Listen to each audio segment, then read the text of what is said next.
Baik, materi video kali ini akan menjelaskan mengenai subjek, objek, dan waktu penelitian.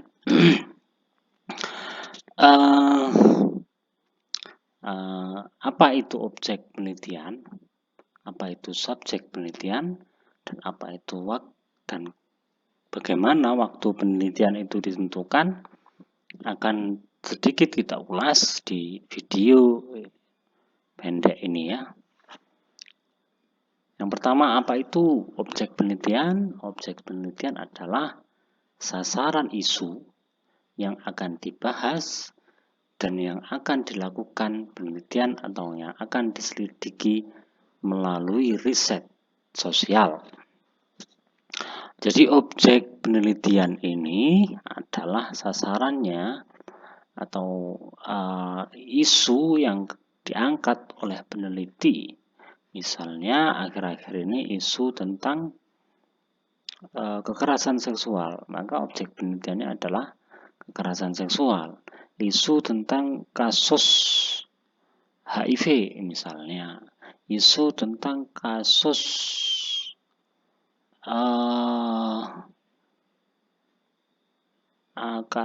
kekerasan dan seterusnya. Maka objek penelitiannya adalah itu. Gitu. Nanti kita lihat beberapa contohnya ya. Cara menentukan objek penelitian ini ada dua tahap begitu. Cara menentukan objek penelitian ini ada dua tahap. Yang pertama, kita harus mengidentifikasi masalah secara gamblang. Lakukan identifikasi masalah sosial yang terjadi. Misalnya ada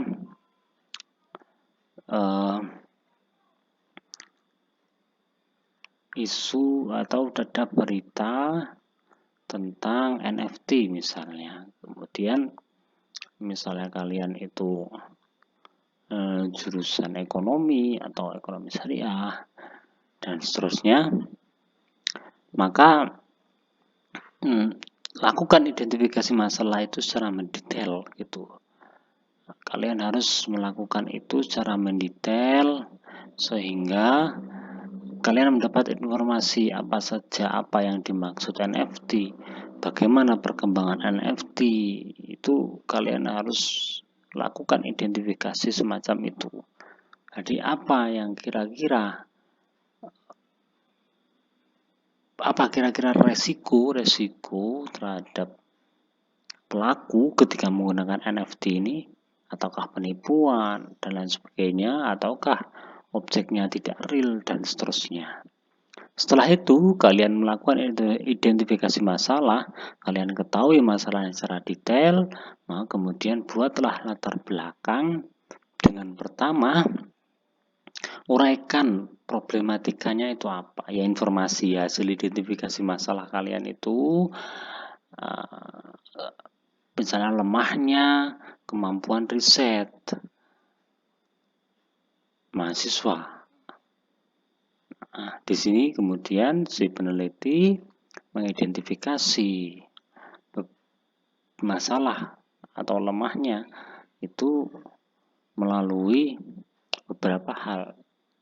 Bisa jadi wawancara, bisa jadi kemudian keluhan-keluhan dari dosen, misalnya keluhan-keluhan dari dosen, kemudian pengalaman dosen, wawancara dengan si mahasiswa sendiri misalnya, itu kemudian dijadikanlah data pendukung dan fakta ketika melakukan identifikasi masalah, menguraikan identifikasi masalah di latar belakang. Setelah itu uraikan kesenjangan dengan teori atau hal yang seharusnya. Idealnya bagaimana sih? Mahasiswa itu kan idealnya tahu bagaimana meneliti, tahu apa itu metodologi penelitian, dan ada mata kuliah itu gitu.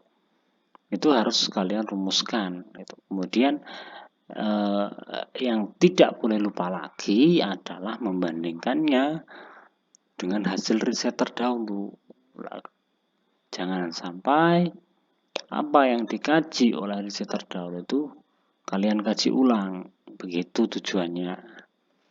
Ini cara menentukan objek penelitian. Ketika kemudian kalian telah melakukan dua hal ini, melakukan identifikasi masalah, kemudian merumuskan membuat latar belakang dengan urutan seperti ini, itu kemudian kalian akan menemukan objek penelitian. Begitu.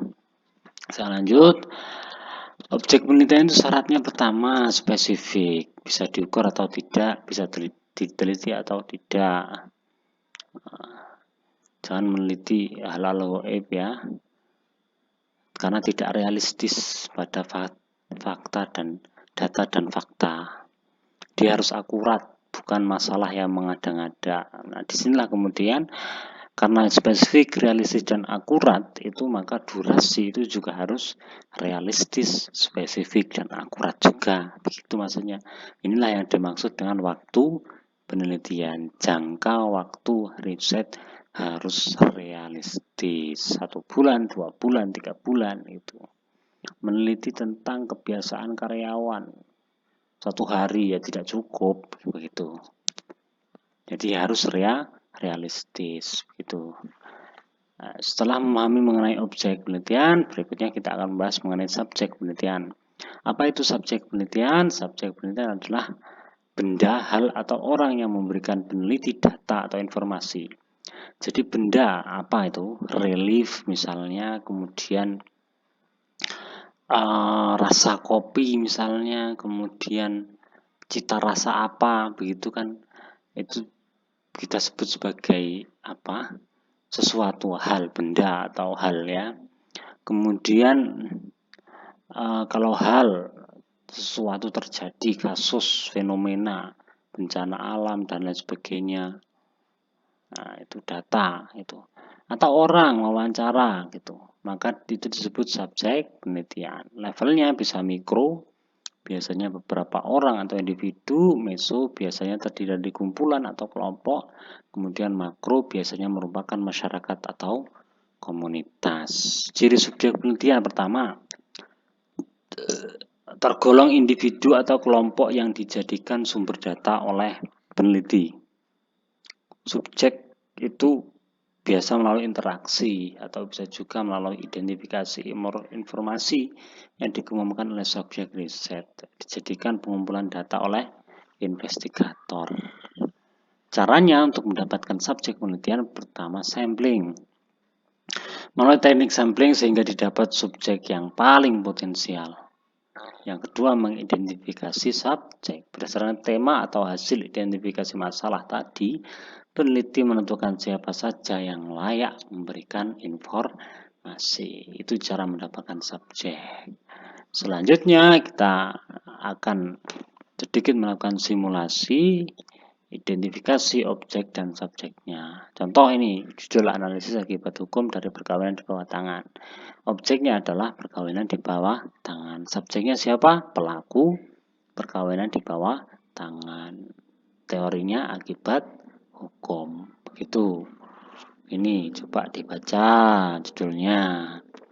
Identifikasi. Cari-cari judul, identifikasi objeknya, subjeknya. Nanti kalian akan terbiasa dengan itu. Begitu caranya menentukan objek dan subjek. Begitu ya. Ini lagi contoh judul-judulnya. Berikutnya kita akan membahas mengenai sampel, populasi, dan teknik sampling pada video berikutnya. Sekian dari saya, terima kasih.